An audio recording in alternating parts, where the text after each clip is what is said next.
सदाशिवसमारम्भाम् शङ्कराचार्यमध्यमाम् अस्मत्श्रीगुरुपर्यन्ताम् वन्दे गुरुपरम्पराम्। अपवित्रपवित्रो वा सर्वावस्थानगतोऽपि वा यस्मरेत् पुण्डरीकाक्षम् स बाह्याभ्यन्तरशुचिः। आवाहनम् नारायणं पद्मभवं वसिष्ठम् शक्तिं च तत्पुत्रपराशरं च व्यासं शुकं गौडपदं महान्तम् गोविन्दयोगीन्द्रमतास्य शिष्यम् श्रीशङ्कराचार्यमतास्य पद्मपादं च हस्तामलकं च शिष्यम् तन्त्रोटकं वापितकारमण्यान् अस्मद्गुरुं सन्ततमानतोऽस्मि। श्रुतिस्मृतिपुराणानाम् आलयं करुणालयम् नमामि भगवत्पादं शङ्करं लोकशङ्करम्। शङ्करं शङ्कराचार्यं केशवं बादरायणं सूत्रभाष्यकृतौ वन्दे भगवन्तौ पुनः पुनः। यद्वारे किलानिं पपरिषत् सिद्धिं विदत्ते निशम् श्रीमन्श्रीलसितं जगद्गुरुपदं नत्वात्मतृप्तिं गता। लोकाज्ञानपयोदपाटनधुरं श्रीशङ्करं शर्मदं ब्रह्मानन्दसरस्वतीं गुरुवरम् ध्यायामि ज्योतिर्मयम्। आवाहनं समर्पयामि श्रीगुरुचरणकमलेभ्यो नमः। आसनं समर्पयामि श्रीगुरुचरणकमलेभ्यो नमः।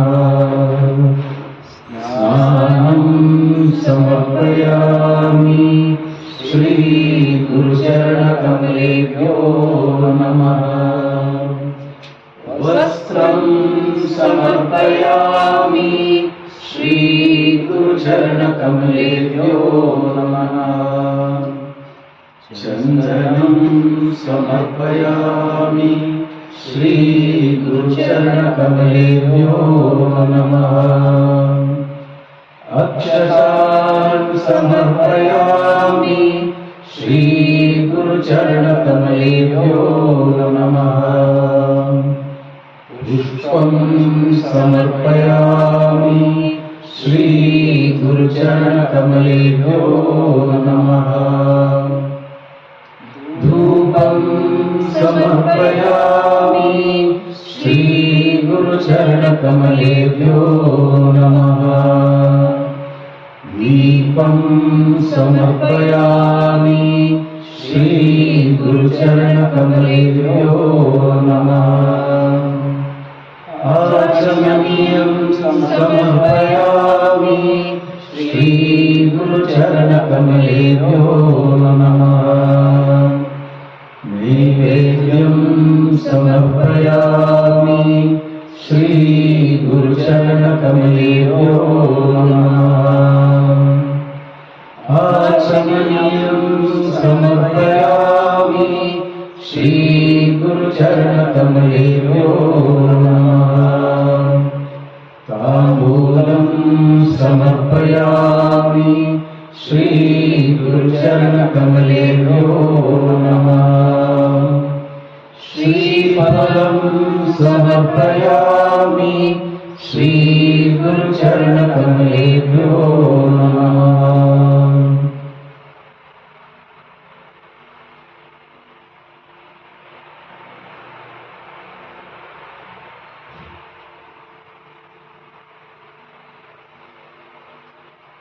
आराधिक्यं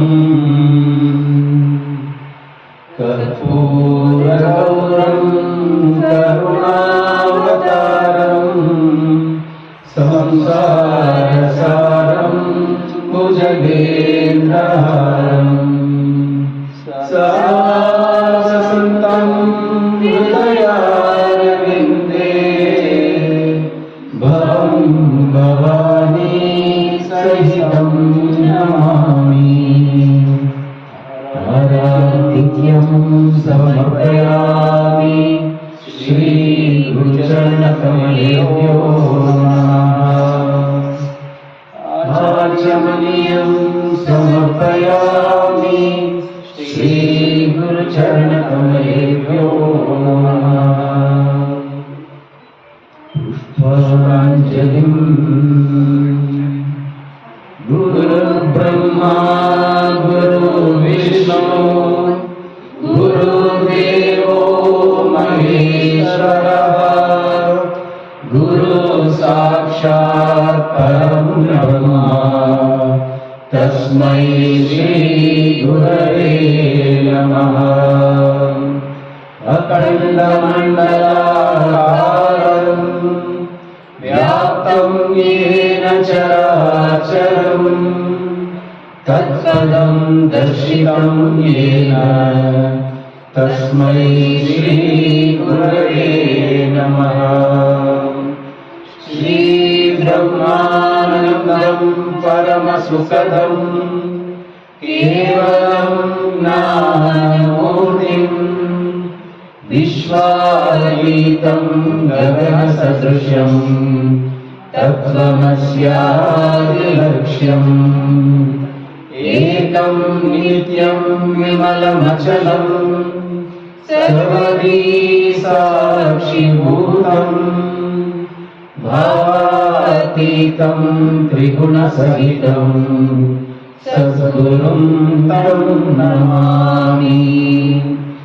अज्ञानतिमिरान्धस्य ज्ञानाञ्जनशलाकया चक्षुरुन्मीलितं येन तस्मै श्रीगुरवे नमः। पुष्पाञ्जलिं समर्पयामि श्री